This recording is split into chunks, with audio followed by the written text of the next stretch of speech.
کارخانے سے کام چھوڑنے کے بعد میں بڑی پریشان تھی۔ اگر کام نہ چھوڑتی تو وہ ٹھیکیدار میرا جینا حرام کر دیتا، جس سے میں نے ابا کے علاج کے لیے لاکھوں روپے لیے تھے۔ میں نے اسے بغیر بتائے ہی کام چھوڑ دیا۔ اب میں پریشان حال سڑکوں پر بھٹک رہی تھی۔ یہ بات میں نے اماں ابا کو بھی نہیں بتائی کہ میں وہاں سے کام چھوڑ چکی ہوں۔ یہی وجہ تھی کہ میں انہیں پریشان کیے بنا ہی کوئی کام کرنے کا سوچ رہی تھی۔ میں نے دیگر فیکٹریوں میں بھی معلومات کی کہ شاید مجھے کام مل جائے، لیکن انہوں نے انکار کر دیا اور کہا کہ ابھی ہماری فیکٹریوں میں جگہ نہیں۔ میں نہیں چاہتی تھی کہ دوبارہ میرا اسی ٹھیکیدار سے سامنا ہو، وہ گندی نیت کا آدمی جو شیطان صفت تھا۔ میں نہیں جانتی تھی کہ وہ اس نیت سے مجھے ادھار پیسے دیتا ہے کہ مجھ سے ایسا کوئی غلیظ مطالبہ کرے گا جو میرے بس میں نہیں ہوگا۔ پھر شام ہو گئی۔ مارے تھکن کے میری دونوں ٹانگیں جواب دے گئی تھی۔ میں ایک درخت کے نیچے بیٹھ گئی۔ پریشانی میرے چہرے سے عیاں تھی۔ شکر تھا کہ یہاں پر لوگوں کا آنا جانا نہیں تھا، اسی لیے کسی کی نظر بھی مجھ پر نہیں پڑی تھی۔ ابھی میں اپنا سر پکڑے بیٹھی تھی کہ اچانک کسی نے میرے کندھے پر ہاتھ رکھا۔ خوف کے مارے میں اچھل پڑی، کیونکہ یہ لمس بڑا ہی عجیب و غریب تھا جو میں نے محسوس کیا تھا۔ جیسے ہی میں پلٹی تو حیران رہ گئی۔ میرے پیچھے ایک عورت کھڑی تھی۔ اس کی سفید سی آنکھیں اندھیرے میں چمک رہی تھی۔ کیا ہوا؟ کیوں پریشان ہو؟ وہ بڑی ہمدردی سے مجھ سے پوچھ رہی تھی۔ ایک اجنبی عورت کے منہ سے اتنی ہمدردی دیکھ کر میں تو حیران تھی۔ پھر میں کہنے لگی، کام کی تلاش میں ہوں، لیکن باوجود کوشش کے مجھے کہیں کام نہیں مل رہا۔ پڑھی لکھی نہیں ہوں۔ میں نے اپنے حالات اس اجنبی عورت کو بتائے تھے، کیونکہ اس نے اتنی اپنائیت سے یہ بات پوچھی کہ میں اسے بتائے بنا نہیں رہ سکی۔ میں تمہیں کام دلوا سکتی ہوں۔ یہ سن کر تو میں حیرت اور خوشی سے اچھل پڑی۔ میں فوراً کہنے لگی، مجھے کام دلوا دو، تمہاری بڑی مہربانی ہوگی۔ اچھا، آؤ میرے ساتھ۔ اب میں اس کے پیچھے پیچھے جا رہی تھی۔ خوشی میری آسمانوں کو چھو رہی تھی، لیکن میں نہیں جانتی تھی کہ آگے جا کر میرے ساتھ کیا ہونے والا ہے۔ میرا نام بسمل ہے۔ میرا تعلق ایک انتہائی غریب گھرانے سے تھا۔ میرے گھر کے حالات انتہائی خراب تھے۔ میں اپنے گھر کی سب سے بڑی اور سمجھدار بیٹی تھی۔ میری نہ جانے یہ خوش قسمتی تھی یا بد قسمتی کہ میں نے اپنے گھر کی ساری ذمہ داری اپنے کندھوں پر اٹھا رکھے تھے۔ ابا میرا بہت ہی شدید بیمار تھا۔ پہلے وہی گھر چلاتا تھا اور میں گھر میں کام کاج کرتی تھی، کیونکہ اماں بھی بیمار رہتی ان کے بس میں نہیں تھا کہ وہ ہم سارے بہن بھائیوں کو پال سکے، کیونکہ انہیں بھی سب سے چھوٹے بھائی کی پیدائش کے بعد جسم میں ہونے والی پیچیدگیوں کے باعث کئی بیماریوں نے جکڑ لیا۔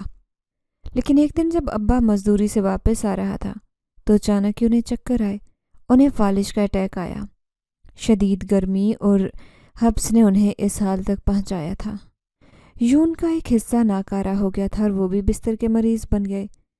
اب ان دونوں کا مہنگائی میں علاج کروانا میرے بس میں نہیں تھا۔ یہی بے بسی کی وجہ سے ہمارے علاقے کے پیچھے ایک کارخانہ تھا جہاں پر میں کام کرنے لگی۔ وہاں فیکٹری میں دوسری عورتیں بھی کام کرتی تھی، لیکن وہ ساری عورتیں بہت ہی عمر رسیدہ تھیں۔ ایک میں ہی نوجوان لڑکی تھی۔ میں نے ٹھیکیدار کو دیکھا تو مجھے کچھ عجیب سا لگا، لیکن کام کرنا میری مجبوری تھی اور پھر وہ تنخواہ بھی ہاتھ کی ہاتھ روزانہ دے دیا کرتا۔ پھر ایک دن گھر میں ابا کی دوائیاں ختم ہوئیں۔ وہ درد سے تڑپ رہے تھے تو مجھ سے برداشت نہیں ہوا۔ میں ٹھیکیدار کے سامنے ہاتھ پھیلانے لگی کہ وہ میری مدد کرے اور کچھ قرضہ دے دے تاکہ میں اپنے ابا کا علاج کروا سکوں۔ میں جلد ہی اس کا قرضہ اتاروں گی۔ اس نے فوراً مجھے قرضہ دے دیا۔ یہ دیکھ کر میں خوشی سے نہال ہو گئی۔ پھر جیسے مجھے اس سے ادھار پیسے مانگنے کی عادت پڑ گئی۔ میں اپنی دہاڑی تو لے لیا کرتی تھی، لیکن اس سے بھی ادھار بھی پیسے ہر آئے دن مانگنا میری مجبوری بن گئی تھی، اور وہ میری اس مجبوری سے خوب فائدہ اٹھا رہا تھا۔ جب اس کا قرضہ میرے اوپر لاکھوں میں ہو گیا، اچانک ہی اس نے ایک دن ایسا مطالبہ کیا جسے سن کر میرے پیروں تلے سے زمین نکل گئی۔ وہ مجھے خفیہ نکاح کرنے کا کہہ رہا تھا، حالانکہ وہ پہلے ہی شادی شدہ 4 بچوں کا باپ تھا اور اس کی بیوی انتہائی تیز ترار عورت تھی جو ہمارے علاقے کے ایک امیر گھر میں رہتی تھی۔ یہ سن کر میں تو بری طرح پریشان ہو گئی، کیونکہ خفیہ نکاح کا مطلب تھا کہ وہ میرے ساتھ ناجائز تعلقات بنائے گا، دنیا والوں سے چھپ کر، اور میں ایسا ہرگز نہیں چاہتی تھی۔ پھر گھر کی کچھ مجبوریاں تھیں جس کی وجہ سے میں ابھی شادی کرنے کا تو سوچ بھی نہیں سکتی تھی۔ میں نے اسے مناسب طریقے سے انکار کیا۔ وہ غصے میں آ کر دھمکیاں دینے لگا، جتنا پیسہ میں نے تم پر لٹایا ہے اتنا کسی اور لڑکی پر لٹاتا تو آج وہ میرے بستر پر ہوتی۔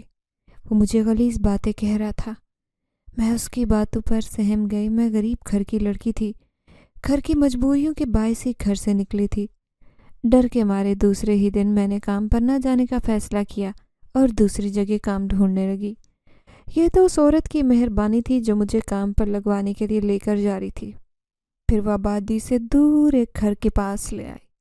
یہ گھر نہیں بلکہ کوئی محل تھا۔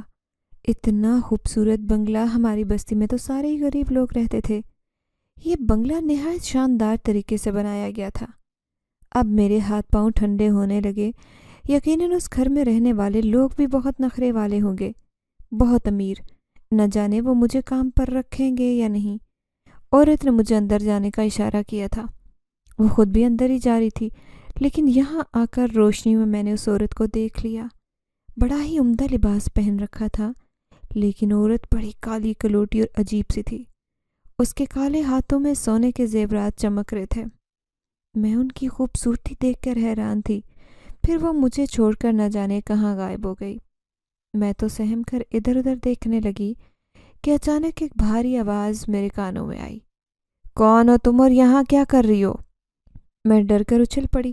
میرے سامنے خوبصورت نوجوان کھڑا تھا جو مجھے بڑی دلچسپ نظروں سے دیکھ رہا تھا۔ اس کی آنکھیں اس قدر خوبصورت تھی کہ میں دم بخود رہ گئی۔ میں نے آج تک اپنی زندگی میں اتنا خوبصورت نوجوان نہیں دیکھا تھا۔ گھبرا کر نظریں جھکاتی میں اس سے کہنے لگی، میں یہاں کام کی تلاش میں آئی ہوں۔ مجھے کوئی عورت یہاں لے آئی ہے۔ کیا آپ کو کسی کام والی کی ضرورت ہے؟ کانپتے لہجے میں نے اس سے اپنا مدعا بیان کیا۔ اس نے ہاں میں سر ہلایا اور کہنے لگا، دیکھو اس گھر میں کتنی گندگی ہو رہی ہے۔ مجھے ایک صفائی ستھرائی کے لیے لڑکی کی ضرورت ہے۔ کیا تم یہ کام کر لو گی؟ میں نے فوراً کہا، کیوں نہیں، میں ہر کام کرنا جانتی ہوں۔ میں تو کھانا بھی پکا سکتی ہوں، صفائی بھی، اور کپڑے وغیرہ بھی ہر کام کر سکتی ہوں۔ میں جلدی جلدی اسے اپنی خوبیاں بتا رہی تھی۔ یہ سن کر وہ مسکرایا۔ اس کی مسکراہٹ میں بھی بڑی ہی کشش تھی۔ میں نظر جھکا کر رہ گئی۔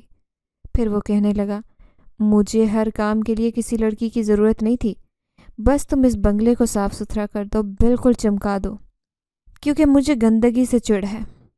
میں تمہیں منہ مانگی تنخواہ دوں گا۔ یہ سن کر میری تو خوشی کی انتہا نہ رہی۔ میں تو چاہتی تھی کہ میرے گھر کے حالات بالکل ٹھیک ہو جائیں۔ میں جلدی سے کہنے لگی، کل سے میں کام پر آ جاؤں گی۔ اس نے ہاں میں سر ہلا دیا۔ پھر میں اس بنگلے سے باہر نکل آئی۔ باہر نکل کر میرا ماتھا ٹھنکا تھا۔ یہ ہمارے علاقے سے بہت دور جگہ تھی اور مجھے تو جانے کا راستہ بھی نہیں یاد تھا۔ ہمیں راستہ بھٹکتے ادھر ادھر جانے لگی، لیکن ہمارا علاقہ آنے کا نام ہی نہیں لے رہا تھا۔ نہ جانے میں کہاں پہنچ گئی تھی۔ وہ عورت جو مجھے یہاں لے کر آئی تھی، کاش وہ میری مدد کرنے کے لیے میرے پاس ہی آ جاتی۔ میں دل میں سوچ رہی تھی کہ اچانک میرے کانوں میں آواز آئی، وہ دیکھو، وہ جو سامنے گلی ہے وہ سیدھا راستہ ہے تمہارے گھر کا۔ اس کی آواز پر میں اچھل پڑی تھی۔ خوف زدہ سی ہو کر مڑ کر دیکھا تو حیران رہ گئی۔ وہ میرے پیچھے ہی کھڑی تھی۔ اس کی مسکراہٹ بالکل ویسی تھی جیسی اس نوجوان کی تھی۔ پھر وہ کہنے لگی، تمہیں کام مل گیا ہے نا، اب پریشان ہونے کی ضرورت نہیں۔ یہ راستہ یاد رکھنا اور کسی کو بھی اس بارے میں نہیں بتانا۔ میں نے اس سے وعدہ کر لیا تھا۔ پھر اس نے مجھے جانے کا راستہ بھی بتا دیا۔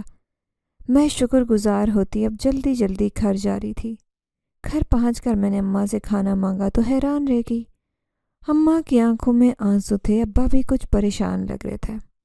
چاروں بہن بھائی چھوٹے چھوٹے جو سہم کر کمرے کے کونے میں بیٹھے تھے۔ آج گھر کا ماحول بھی عجیب سا تھا۔ میں حیرت سے پوچھنے لگی، اماں کیا ہوا؟ کیا تو نے کارخانے سے کام چھوڑ دیا ہے؟ اماں نے الٹا مجھ سے سوال کیا۔ میں سر جھکا کر کہنے لگی، ہاں اماں، وہ ٹھیکیدار مجھے پریشان کر رہا تھا، لاکھوں کا قرضہ ہو گیا اس کا مجھ پر۔ اماں نے اپنا سر پیٹا، میری بیٹی تو نے یہ کیا کیا، خود کو قرضدار بنا دیا ہماری وجہ سے اور اپنا وجود بھی بھاری کر لیا۔ وہ آج اپنے آدمی لے کر یہاں آیا تھا تمہاری تلاش میں، تھانے میں رپورٹ کی دھمکی دے رہا تھا کہہ رہا تھا کہ بسمل سے شادی کروں گا، اگر کوئی میری بات نہ مانا تو میں اسے اٹھوا لوں گا۔ وہ بڑا ہی درندہ صفت انسان ہے، مجھ سے تو سانس لینا بھی دشوار ہو گیا۔ انہی باتوں سے میں ڈرتی تھی۔ میں سہم کر اماں سے کہنے لگی، اب کیا ہوگا؟ اماں، میں ہرگز اس درندے سے شادی نہیں کروں گی، وہ وحشی انسان ہے۔ میں جانتی ہوں وہ مجھ سے دوسری شادی کرنا چاہتا ہے، وہ بھی خفیہ نکاح، اور میں کسی قیمت پر نہیں کروں گی۔ میں اس کا قرض اتار دوں گی۔ لیکن وہ انتظار ہی نہیں کر رہا، وہ صبر نہیں کرنا چاہتا، جان بوجھ کر مجھے ڈرا رہا ہے۔ اماں کہنے لگی، اگر تو کارخانے میں کام پر نہیں گئی تھی تو پھر کہاں گئی تھی؟ میں نے سر جھکایا، کہنے لگی، اماں، میں کسی دوسری جگہ پر کام ڈھونڈتی پھر رہی تھی اور مجھے کام مل گیا۔ میں نے دل میں سوچا کہ اماں ابا کو ہی پریشان کر رہی ہوں، مجھے انہیں تسلی دینی چاہیے کہ پریشان ہونے کی ضرورت نہیں۔ اسی لیے میں اماں سے کہنے لگی کہ اماں، اب تیری بیٹی پہلے جیسی ڈرپوک نہیں رہی، میں بہت بہادر ہو چکی ہوں۔ ٹھیکیدار جیسے لوگوں سے نمٹنا اچھی طرح آتا ہے۔ پھر دوسرے دن میں چھپ کر وہاں بنگلے پر پہنچ گئی۔ مجھے اتنا تو اندازہ ہو گیا تھا کہ بنگلے کا مالک یہ نوجوان لڑکا بڑا ہی مہربان طبیعت کا مالک ہے۔ یہ کم از کم اس ٹھیکیدار جیسا بری نیت کا تو نہیں ہے۔ میں جلدی جلدی پورے بنگلے کی صفائی کر رہی تھی کہ جب وہ سیڑھیوں پر کھڑا مجھے غور سے دیکھ رہا تھا۔ اس کے اس طرح دیکھنے سے میرا دل بھی دھڑک رہا تھا۔ نہ جانے کیوں مجھے ایسے دیکھ رہا تھا۔ میں نے خود کو سامنے لگے آئینے میں دیکھا۔ میں اتنی خوبصورت بھی نہیں تھی، ہاں بس میری آنکھیں خوبصورت تھی اور دبلے پتلے جسم کی مالک تھی۔ پھر وہ مجھے ایسے کیوں دیکھ رہا ہے؟ مجھے شرم سی آنے لگی۔ کافی کم وقت میں نے پورے گھر کی صفائی کر دی۔ بنگلہ ایسے ہی چمک رہا تھا۔ نیچے کا پورشن تو صاف کر دیا اور میں اوپر جانے والی تھی کہ اچانک اس نے مجھے روک دیا۔ بس اب اس اوپر کی صفائی کا کرنا، اس کا نرم لہجہ بڑا ہی مہربان تھا۔ میں نے مالک کا شکریہ ادا کیا۔ اب تم جا کر آرام کر لو، اس نے سامنے کمرے کی طرف اشارہ کیا۔ حیرت سے میری آنکھیں پھٹ پڑی تھیں کہ یہ بڑا ہی عجیب مالک ہے جو نوکرانی کی بجائے کام کرنے کے اسے آرام کرنے کا کہہ رہا ہے۔ میں گھبرا کر کہنے لگی، نہیں نہیں مالک، میں بالکل نہیں تھکی اور مجھے یہ سب کام کرنے کی عادت ہے۔ تو وہ مسکرا کر کہنے لگا، لیکن تم بہت محنتی لڑکی ہو اور اس طرح محنت سے کام کر رہی ہو، لگتا ہے اپنے پورے گھر کو تم اکیلی پال رہی ہو۔ مجھے تمہارا بہت خیال ہے، اسی لیے تم سامنے والے کمروں میں جا کر آرام کرو۔ میں نے اس کا شکریہ ادا کیا۔ ہم میں کمرے میں آ گئی۔ کمرہ تھا یا کوئی جنت، سچ میں بڑا ہی پرسکون، نرم و گداز، رنگین پردے جو آنکھوں کو رونق بخش رہے تھے۔ میں ایسے لیٹی کہ مجھے کچھ ہوش نہیں رہا۔ نہ جانے کتنے گھنٹے بعد میری آنکھ کھلی۔ میں نے اپنے جسم کو بہت کمزور محسوس کیا۔ میں ایک جھٹکے سے اٹھ کھڑی ہوئی۔ میں تو یہاں بنگلے کے ایک کمرے میں سو رہی ہوں۔ میں نے دیکھا رات کے اندھیرے چاروں طرف پھیل گئے تھے۔ خوف کے مارے میرے رونگٹے کھڑے ہو گئے۔ اس کا مطلب ہے کہ رات ہو گئی ہے اور میں اب تک گھر نہیں گئی۔ کیا سوچے گا مالک میرے بارے میں کہ میں کتنی دیر سے سوئے جا رہی ہوں؟ جیسے ہی اٹھ کر باہر آئی تو کچن سے آنے والی کھانے کی خوشبو نے میرا استقبال کیا۔ سامنے ٹیبل پر جا بجا کھانے رکھے ہوئے تھے، اتنے کہ شاید سینکڑوں لوگوں کے لیے کافی ہوتے، لیکن وہ اکیلا ہی بیٹھا کھانا کھا رہا تھا۔ جیسے ہی میں اس کے سامنے گئی، اس نے اپنی خوبصورت آنکھیں اٹھا کر مجھے دیکھا، پھر کہنے لگا، آؤ بیٹھ کر کھانا کھاؤ۔ میں حیران رہ گئی کہ میں بھلا اس کے ساتھ کیسے بیٹھ سکتی ہوں۔ میں یہاں کام کرنے والی ایک نوکرانی تھی۔ میں گھبرا کر کہنے لگی، نہیں نہیں، میں اب گھر جاؤں گی مالک، ویسے بھی کافی رات ہو گئی ہے، میرے گھر والے میرا انتظار کر رہے ہوں گے۔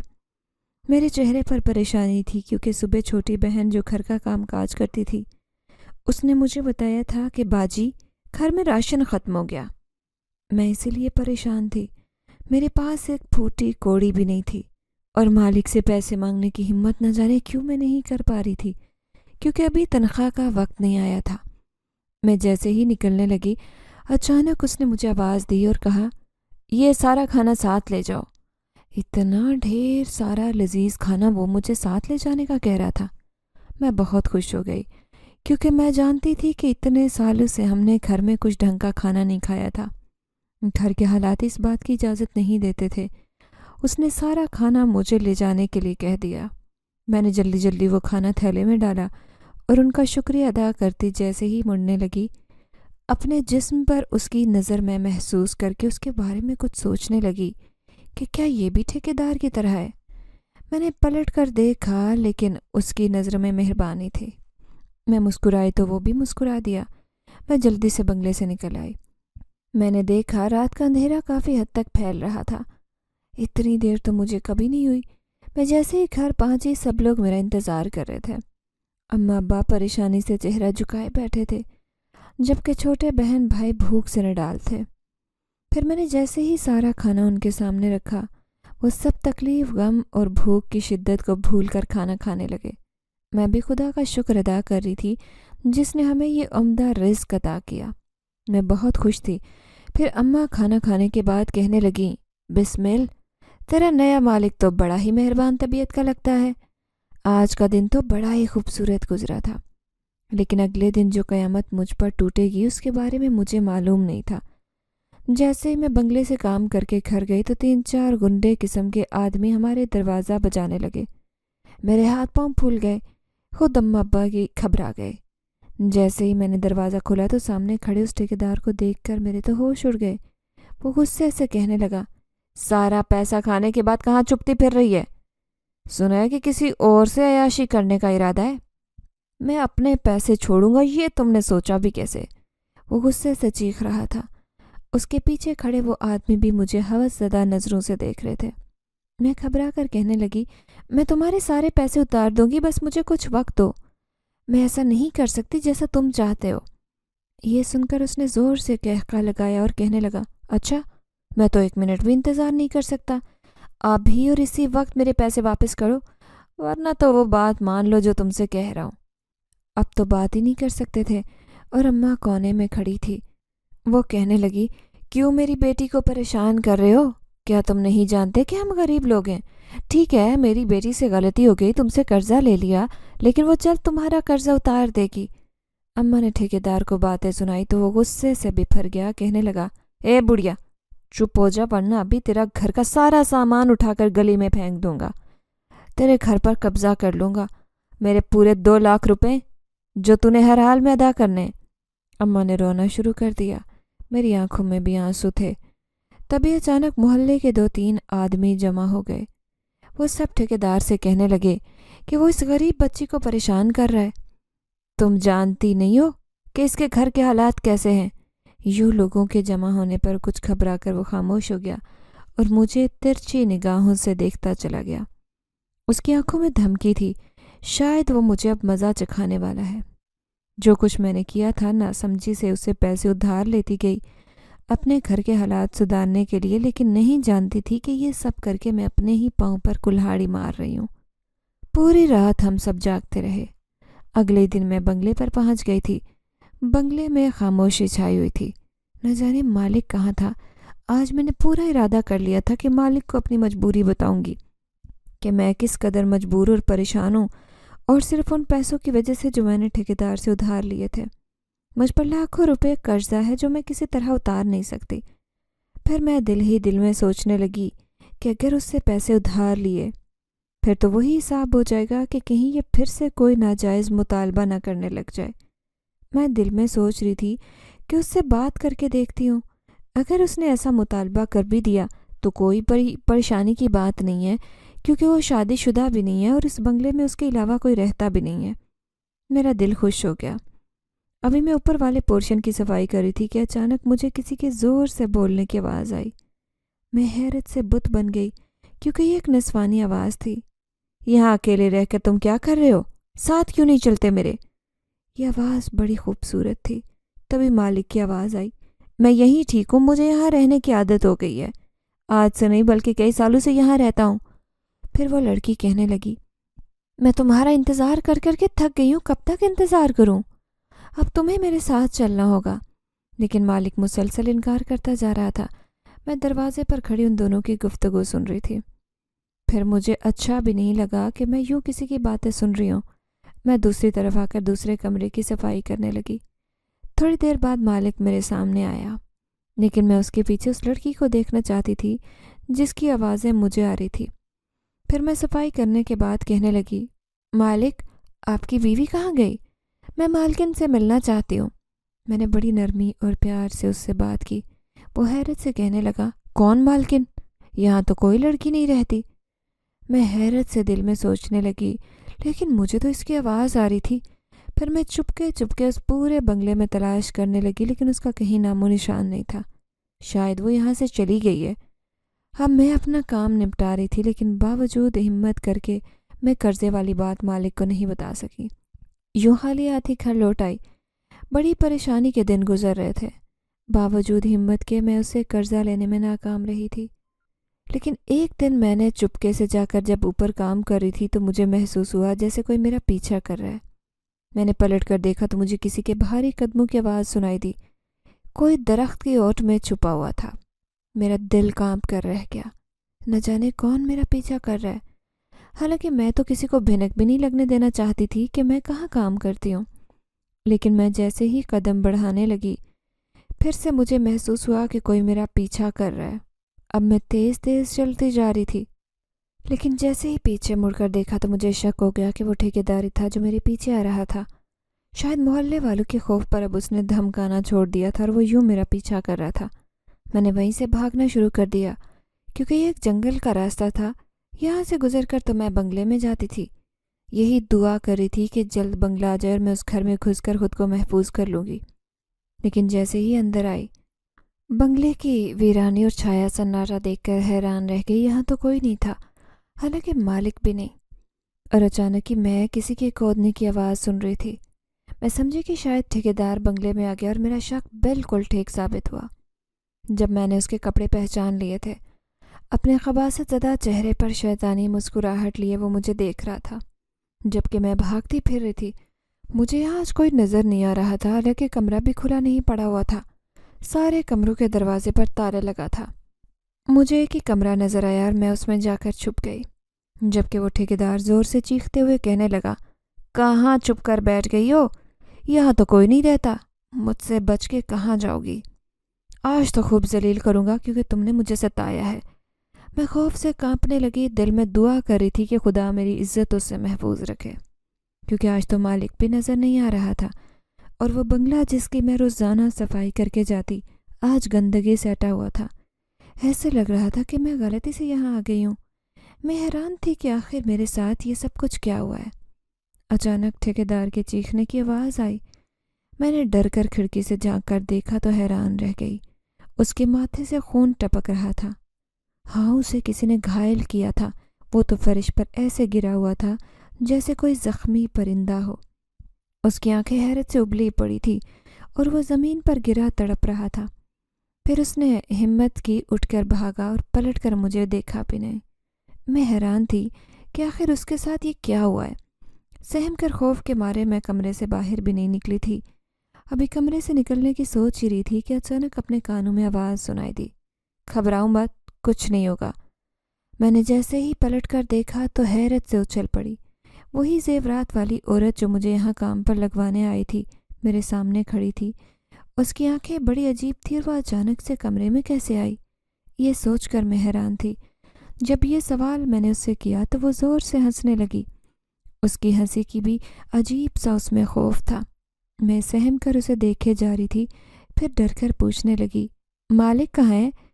وہ تمہارے پیچھے ہی ہے۔ میں نے ڈر کر پلٹ کر دیکھا اور حیران رہ گئی۔ مالک میرے پیچھے تھا۔ اس نے سفید رنگ کے کپڑے پہن رکھے تھے۔ ایسے لگ رہا تھا جیسے اچانک کے سارے منظر تبدیل ہو گئے ہوں۔ مالک کی آنکھوں میں میرے لیے محبت چمکی۔ میں نے شرم سے سر جھکایا۔ میں نے عورت کی طرف دیکھا تو مسکراتے ہوئے کہنے لگی، وہ تمہاری مدد کرنے ہی آیا تھا، کیا تمہیں اچھا لگا؟ میں نے ہاں میں سر ہلا دیا۔ پھر میں کہنے لگی، لیکن جب میں یہاں اندر آئی تھی تو یہاں کوئی بھی نہیں تھا، پھر آپ دونوں اچانک میرے سامنے کیسے آئے؟ یہ سن کر وہ عورت بڑے عجیب سے انداز میں مسکرائی اور کہنے لگی، ہاں وہ ضروری کام سے گیا ہوا تھا، لیکن اس نے مجھے یہاں پر چھوڑا تھا۔ وہ پہلے سے ہی جانتا تھا کہ آج تمہارے ساتھ کیا ہونے والا ہے، اس لیے جب وہ آدمی یہاں اندر آیا تو وہ بھی یہاں آ گیا۔ تم اس بات کو نہیں سمجھو گی جب تک میں تمہیں پوری بات نہیں بتاؤں گی۔ میں حیرت زدہ رہ گئی، ہر بات جاننا چاہتی تھی، تبھی اسے کہنے لگی، لیکن آپ مجھے بتائیں تو صحیح کہ آخر وہ یہاں آئے کیسے؟ وہ غور سے دیکھتی رہی، پھر کہنے لگی، تم جانتی ہو اس بنگلے میں کوئی بھی نہیں رہتا، صرف ہم دونوں ماں بیٹے رہتے ہیں۔ یہ بات تم بھی نہیں جانتی ہوگی کہ ہم انسان نہیں بلکہ جنات ہیں۔ اس دن جب تم راستے میں بیٹھ کر رو رہی تھی، ہم دونوں کسی محفل سے واپس آ رہے تھے۔ میرا بیٹا تمہاری روتی ہوئی آنکھوں پر عاشق ہو گیا تھا کیونکہ تمہاری آنکھیں بہت خوبصورت ہیں۔ ہم اپنے بنگلے میں آ رہے تھے۔ یہ بنگلہ ہمارا ہی ہے، یہ 20 سال سے خالی پڑا تھا، ہم اس میں رہنے لگے۔ یہ بہت اچھا لگتا ہے، اسی لیے ہم اسے بالکل صاف ستھرا رکھتے ہیں۔ پھر اس نے تمہارے بارے میں سب کچھ جان لیا تھا، اسی لیے اس نے ضد کی کہ میں تمہیں یہاں لے کر آؤں، تو میں تمہارے سامنے لے آئی تھی سب کچھ۔ تمہیں یہاں کام پر بھی لگوایا، اپنے بیٹے کی خواہش پر۔ میرا بیٹا ایک طاقتور جنزاد ہے، وہ تمہارا بہت خیال رکھتا ہے، تمہاری ساری پریشانیاں دور کر دے گا۔ کیا تمہیں یہ سن کر ڈر تو نہیں لگا؟ وہ عجیب و غریب خوفناک مسکراہٹ لیے مجھ سے پوچھ رہی تھی، جبکہ میں تو کسی خواب کی کیفیت میں مبتلا حیرت سے اس کی بات سن رہی تھی۔ دل چاہ رہا تھا کہ ابھی اور اسی وقت یہاں سے بھاگ جاؤں۔ وہ عورت بڑی عجیب کہانی سنا رہی تھی۔ میں گونگی بہری لڑکی کی طرح اس کے سامنے کھڑی کچھ بولنے سے بھی قاصر تھی۔ یہ تم کیا کہہ رہی ہو؟ اچانک ہی مجھے اپنی آواز سنائی دی۔ میرے چہرے پر خوف دیکھ کر وہ کہنے لگی، ڈرو مت، ہم تمہیں کچھ نہیں کہیں گے، بلکہ میرا بیٹا تم پر عاشق ہو گیا تھا اسی رات جب تم رو رہی تھی، اس لیے تمہیں پریشان ہونے کی ضرورت نہیں۔ بس یہ سمجھو کہ اب تمہاری ساری پریشانیاں حل ہو جائیں گی، کیونکہ میرا بیٹا تمہیں وہ سب کچھ دے سکتا ہے جس کی تم خواہش رکھتی ہو۔ کیا تم ابھی پریشان نہیں ہو؟ کیا تمہیں پیسوں کی ضرورت نہیں ہے؟ ہم جانتے ہیں کہ انسانی ضرورتوں کے لیے پیسے کس قدر اہمیت رکھتے ہیں۔ ہم تمہیں سب چیز دیں گے، بس تم یہاں آنا مت چھوڑنا، کیونکہ تمہیں دیکھ کر میرا بیٹا خوش ہوتا ہے۔ مجھے اپنے بیٹے سے بہت محبت ہے، دیوانگی کی حد تک، کیونکہ یہ میری شادی کے پورے 50 سال بعد پیدا ہوا تھا۔ اسے میں نے بڑی تپسیا کے بعد حاصل کیا تھا، بڑی منتیں مرادیں مانگی تھی، جگہ جگہ درگاہوں پر جاتی، تب جا کر یہ میری جھولی میں آیا، اور میں اس کی کوئی خواہش ٹال نہیں سکتی، بھلے سے وہ کوئی انوکھی عجیب و غریب خواہش کیوں نہ کر دے۔ یہ جنزادی تو مجھے بڑی عجیب و غریب کہانی سنا رہی تھی۔ میں بت کی طرح کھڑی تھی اور پھر ایک دم پلٹی وہاں سے بھاگنے لگی۔ لیکن یہ کیا؟ میرے سامنے کے دروازے بند ہو چکے تھے۔ پہلے تمہیں مجھ سے وعدہ کرنا ہوگا۔ عورت کی خوفناک آواز میرے کانوں میں گونجی کہ تم یہاں پر آؤ گی روزانہ۔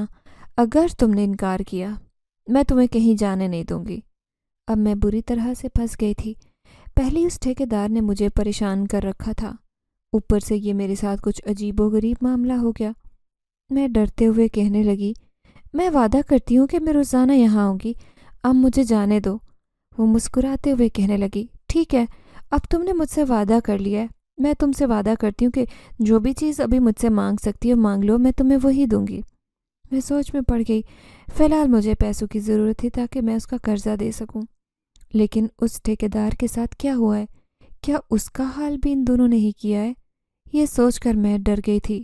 ڈرتے ڈرتے کہنے لگی، مجھے کچھ پیسوں کی ضرورت ہے، کیا آپ دونوں مجھے وہ دے سکتے ہیں؟ تبھی مجھے اپنے پیچھے اسی کی آواز سنائی دی جو یہاں بنگلے کا مالک بن کر رہ رہا تھا، کیوں نہیں، آج تم گھر پر جاؤ، خوشخبری تمہارا انتظار کر رہی ہے۔ ان دونوں نے مجھے یہاں سے جانے کی اجازت دے دی، اس شرط پر کہ میں روزانہ یہاں آیا کروں گی۔ میں ڈرتے ڈرتے باہر نکلی، پھر میں نے دوڑ لگا لی، پلٹ کر بھی نہیں دیکھا اور گھر پہنچ کر سانس لیا۔ گھر جاتے ہی اماں سے لپٹ گئی اور رونا شروع کر دیا۔ اماں حیرت سے کہنے لگی، ارے بیٹی، رونے کی کیا ضرورت ہے؟ آج تو تمہاری خوشی کا دن ہے۔ دیکھو، کوئی ہمارے دروازے پر آیا تھا، یہ لفافہ رکھ کر گیا ہے، جانتی ہو اس میں کیا ہے؟ اس میں پیسے بھرے، آپ تم آرام سے اس کا قرضہ اتار دینا، اس شیطان آدمی کا جو دن رات ہمیں پریشان کرتا ہے۔ میں نے وہ لفافہ کھول کر دیکھا، اچانک کی اس جن ذات کی آواز میرے کانوں میں گونجی تھی کہ میں جیسے ہی گھر جاؤں گی تو مجھے خوشخبری ملے گی، اور وہ خوشخبری میرے سامنے تھی۔ اب میں نے اپنے آنسو صاف کر لیے تھے، ایسے لگ رہا تھا جیسے میری ساری پریشانی حل ہو گئی ہو۔ میں دل میں سوچنے لگی کہ میں اسے اپنی بہت ساری خواہشات پوری کر سکتی ہوں۔ اس میں کوئی مذائقہ نہیں، اگر وہ میری مدد کرنا چاہتے ہیں۔ میں تو دل ہی دل میں خوش ہو رہی تھی۔ پھر میں نے 2 لاکھ روپے لیے اور آدھے پیسے اماں کے حوالے کیے۔ میں ابا کا علاج بہت اچھے سے کروانا چاہتی تھی۔ میں دل ہی دل میں بہت سارے منصوبے بنا چکی تھی۔ جیسے ہی میں اس ٹھیکیدار کے پیسے دینے گئی تو پتہ چلا کہ وہ ہسپتال میں ہے۔ اب میں کچھ گھبرا گئی، لیکن ہسپتال جانا ضروری تھا اس کے پیسے دینے کے لیے۔ جیسے ہی میں اس کے سامنے گئی، اچانک ہی اس نے میرے سامنے دونوں ہاتھ جوڑ دیے۔ مجھے معاف کر دو، مجھے تم سے کوئی پیسے نہیں چاہیے، میں گھبرا کر کہنے لگی۔ لیکن میں تمہارا قرضہ دینے آئی ہوں، اس دن تم نے مجھے بہت پریشان کیا، میں اس بات کو بھلا کر تمہارے سارے پیسے لے آئی ہوں۔ لیکن وہ پیسے لینے سے مسلسل انکار کر رہا تھا۔ اب میں اس کے انکار سے تنگ آ گئی تھی۔ میں باہر نکل کر اس کی بیوی کے پاس آئی۔ یہ تمہارے شوہر کے پیسے، اسے تم ہی رکھ لو، وہ کچھ پریشان سی تھی، کہنے لگی۔ نہ جانے میرے شوہر کو کیا ہو گیا، بار بار ڈر رہے، کہتا ہے کہ مجھے اس سے بچا لو، وہ بہت خوفناک ہے، نہ جانے اس نے ایسی کیا چیز دیکھ لی ہے۔ اب میں ساری بات سمجھ گئی تھی۔ بنگلے میں موجود جنات کا خوف اس کے ذہن پر سوار ہو گیا تھا۔ اس کے ساتھ یہی ہونا چاہیے تھا۔ میرے دل نے فیصلہ کیا کہ یہ اسی لائق ہے۔ پھر میں نے وہ سارے پیسے اس کی بیوی کے حوالے کیے۔ ان میں سے 1 روپیہ بھی میں نہیں رکھنا چاہتی تھی۔ اب میں خود کو بہت مضبوط کر چکی تھی۔ دوسرے دن میں نے بنگلے پر جانے کا فیصلہ کیا، کیونکہ میں اس جن زادی سے وعدہ کر چکی تھی، لیکن آج میں نے اپنا سب سے اچھا جوڑا نکالا۔ میں بہت اچھے سے تیار ہو کر وہاں جانا چاہتی تھی۔ میری چھوٹی بہن مجھے دیکھ کر حیران تھی، کہنے لگی، باجی آپ تو بہت اچھی لگ رہی ہیں، آج تک میں نے آپ کو تیار ہوتے ہوئے نہیں دیکھا، لیکن آج تو آپ پہچان ہی نہیں رہی ہیں۔ یہ سن کر میں مسکرا دی۔ پھر میں گھر سے نکلی اور میرا رخ اسی بنگلے کی طرف تھا۔ جیسے ہی وہاں پہنچی تو حیران رہ گئی کہ گھر میں سارے مہمان جمع تھے، مجھے دیکھنے لگے، لیکن میں یہ دیکھ کر خوفزدہ ہو گئی کہ وہ سب ایک جیسے پہناوے پہنے تھے، بالکل اسی عورت کی طرح، کالے کالے، عجیب و غریب سے، بڑے ہی خوفناک۔ میں یہ دیکھ کر سہم گئی۔ میں تو اس جن زادی سے ملاقات کرنے آئی تھی کہ وہ بہت خوبصورت تھا۔ تبھی وہ جن زادی میرے سامنے آئی اور کہنے لگی، ہم سب تمہارا انتظار کر رہے ہیں، دیکھو آج میں تمہیں سب سے ملوانا چاہتی ہوں، یہ سبھی ہمارے قبیلے کے جنات ہیں، یہ تمہارا انتظار کر رہے ہیں۔ یہ دیکھ کر میں خوف زدہ ہو گئی۔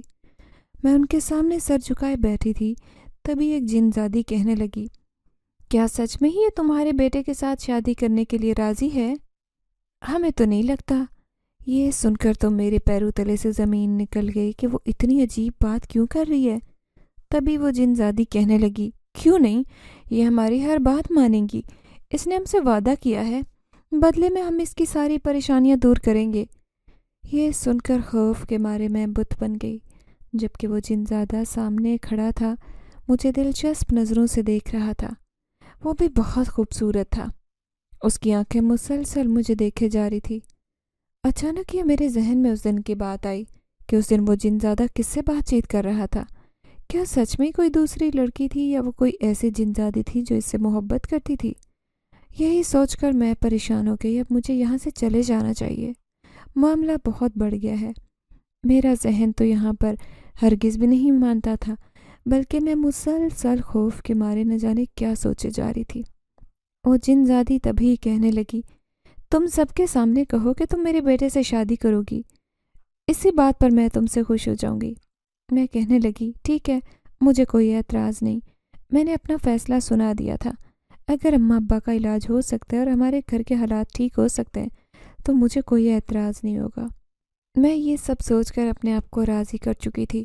پھر جیسے ہی میں وہاں سے آنے لگی، اچانک مجھے اپنے پیچھے کسی کی آواز سنائی دی۔ کوئی میرے پیچھے پیچھے آ رہا ہے، یہ دیکھ کر میں خوف زدہ ہو گئی، لیکن جیسے ہی پلٹی تو حیران رہ گئی۔ وہ ایک سفید لباس والی لڑکی تھی جس کے بال بہت لمبے تھے۔ وہ اتنی خوبصورت تھی جیسے چاند کا ٹکڑا ہو۔ میں حیرت سے اسے دیکھے جا رہی تھی۔ میں کہنے لگی، تم کون ہو؟ وہ کہنے لگی، میں وہی ہوں جس سے تم شادی کرنے کے خواب دیکھ رہی ہو۔ دیکھو تم یہ سب نہ کرو، بہت نقصان میں رہوگی، اس سے میں محبت کرتی ہوں جو تم سے شادی کرنا چاہتا ہے۔ کیا مطلب؟ میں حیرت سے اچھل پڑی کیونکہ وہ تھی ہی اتنی خوبصورت کہ مجھے تو یقین ہی نہیں آ رہا تھا۔ یہ کون ہے؟ کیا یہ سچ میں جن زادی ہے؟ پھر وہ کہنے لگی، تم کیا سمجھتی ہو کہ میں اتنی خوبصورت نہیں؟ تم نے میرا اصل روپ نہیں دیکھا۔ اسی طرح اس جن ذات کا بھی جو تمہارے سامنے خوبصورت نوجوان کا روپ دھارے آیا ہے، جس دن تم نے اس کی اصلیت دیکھ لی تو تم خود بھی اس کی طرف دیکھنا چھوڑ دو گی۔ اس لیے اس کا پیچھا چھوڑ دو اور اس سے کہو وہ مجھ سے شادی کر لے، کیونکہ میں اس سے شادی کرنا چاہتی ہوں۔ تم اسے بھول جاؤ، میں تمہاری مدد کروں گی جیسی بھی تم چاہتی ہو، لیکن میں اسے اپنے ساتھ قبیلے میں لے کر جانا چاہتی ہوں۔ کتنے سالوں سے وہ اسی بنگلے میں رہتا ہے، انسانوں کی دنیا میں، حالانکہ اسے یہاں نہیں رہنا چاہیے۔ اب میں خاموش تھی، میں جان گئی تھی کہ ایسا ہرگز نہیں ہونے دے گی، اور یہی تو میں چاہتی تھی۔ پھر دوسرے دن میں رات کو اس بنگلے پر پہنچی۔ میں جن ذات سے کہنے لگی کہ میں تم سے شادی کرنے کے لیے تیار ہوں، لیکن کسی کو ناراض نہیں کر سکتی۔ وہ جن ذاتی تم سے محبت کرتی ہے، اسی لیے تم اس سے شادی کر لو، اسی میں تمہاری خوشی ہے۔ یہ سن کر وہ ناراض نظر آیا، کہنے لگا، یہ ناممکن ہے، میں کبھی یہ بنگلہ چھوڑ کر نہیں جاؤں گا کیونکہ یہ مجھے پسند ہے۔ میں کہنے لگی کہ ہو سکتا ہے کہ آج نہیں تو کل یا بعد ہو جائے، پھر کیا کرو گے؟ ویسے بھی میرا اور تمہارا ساتھ ناممکن ہے، میں تمہاری دنیا میں نہیں رہ سکتی۔ ویسے بھی تم نے مجھے دھوکہ دیا ہے، اور دھوکہ دینے والا کبھی بھی سچا نہیں ہو سکتا۔ وہ جن زیادہ حیرت سے کہنے لگا، کیسا دھوکہ؟ میں کہنے لگی کہ تم ایک انسانی روپ لے کر میرے سامنے آتے ہو، میں تمہاری خوبصورت تصویر اپنے دل میں بٹھا بیٹھی، تم سے محبت کرنے لگی، لیکن اس جن زادی نے مجھے سچائی بتا دی ہے۔ اس سے پہلے کہ میں تم سے نفرت کرنے لگوں، تم میری زندگی سے چلے جاؤ۔ یہ سن کر وہ حیران تھا، کہنے لگا، یہ ناممکن ہے، میری جن زادی ماں بہت خطرناک ہے، وہ تمہارا جینا حرام کر دے گی۔ میں اداسی سے کہنے لگی، زندگی پہلے ہی مجھ پر بھاری ہے، بہت بوجھ محسوس کرتی ہوں، اب اگر مر بھی گئی تو مجھے کوئی غم نہیں۔ یہ سن کر وہ حیران رہ گیا۔ پھر جیسے ہی میں اس بنگلے سے نکلنے لگی، اچانک اس کی ماں نے میرا راستہ روک لیا۔ وہ خوفناک روپ لے کر میرے سامنے تھی۔ میں اسے دیکھ کر ڈر گئی اور کہنے لگی، تم نے مجھ سے وعدہ کیا تھا۔